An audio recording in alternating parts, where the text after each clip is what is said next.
All right. I am not trying to get on the whole Charlie Kirk bandwagon.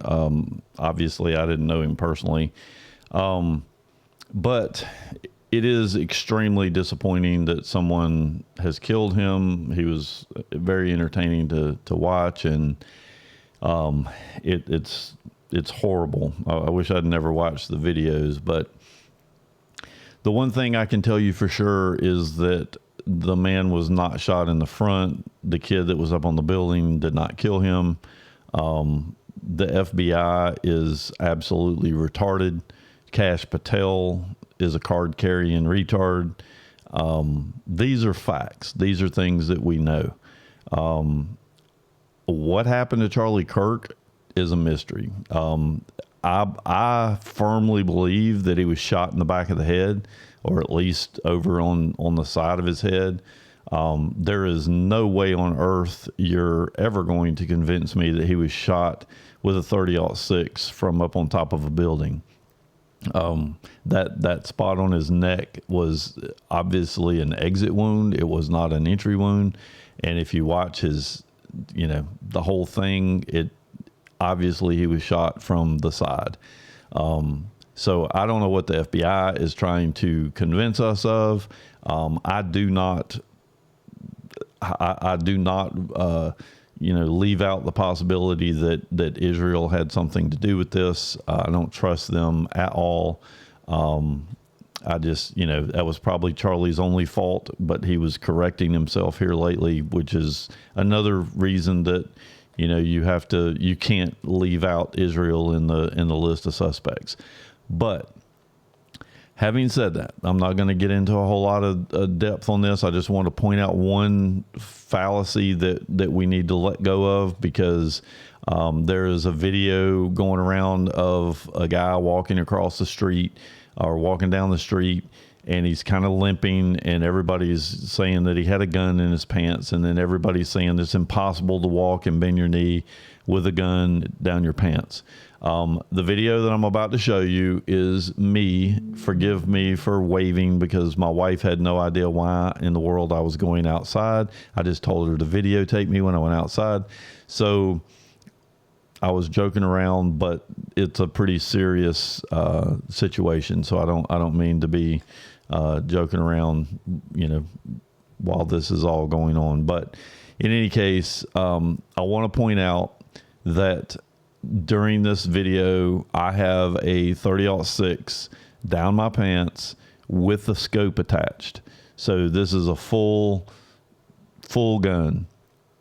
I also want to say that the videos that the FBI has put out that are obviously fakes, evidently they're all AI video or AI modifications, so they're worthless. I don't even know why they put those stupid things out, and they don't look like the guy that they arrested anyway.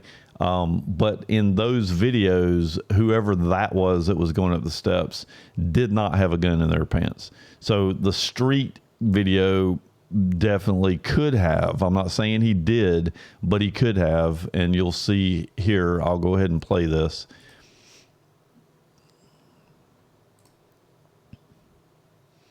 So in my right leg is where the gun is, and you can kind of see when she zooms in on me here. You can see it rocking under my coat here. So it's, if I'd have slid it down a little bit more, it would have eliminated some of that. And the other thing that would have helped too was getting rid of the scope. The scope is pretty big. So leaving the scope in there caused a little bit more movement than I would have had if I'd taken it off.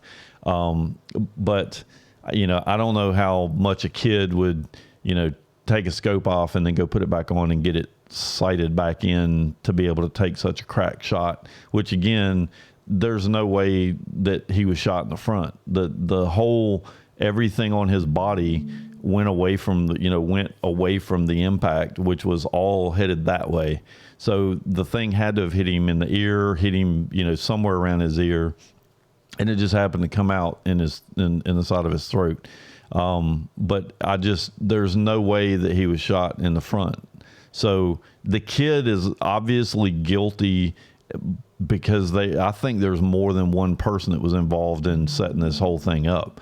But so he's definitely guilty. I'm not saying he's perfectly innocent, although I'm not sure the kid they actually arrested has anything to do with any of this, because the whole changing clothes and carrying guns and putting them in woods and all of that crap is so ridiculous that I don't really even know. And it's very suspicious that the security guards that were there with him have not come out and said anything. Nobody has said anything about him having, where was the entry wound, because on his throat was not an entry wound. So it was like, where did he actually get shot? Nobody said anything about it. Nobody has come out. Even his wife hasn't said anything about it, which is kind of weird. But it's, there is something suspicious going on here. There's just no way the story that the FBI has given us, they find a letter, but then they don't have the letter. And it's just like, the whole thing's insane. It's like watching a circus. I had little respect for Kash Patel in the beginning because he's an attorney, and, I have no respect for any attorney, but now I have none. Like I can't, I don't even know how the man's going to work in the morning. He looks like I don't know. I'm not going to insult him personally, but he definitely shouldn't be in this position. He's not equipped for this, nor is Dan Bongino. It's kind of suspicious on Dan's part too, because he came out and lied to us about the whole Jeffrey Epstein thing, and then he just disappeared. I don't even know, is he still alive? I haven't seen him in quite some time. But anyway, you can walk with the gun in your leg, in your pants, and bend your leg. That's a fact. So we can kind of leave that part of this whole equation out and focus more on all of the lies that are being told about this whole tragic affair. It's horrible.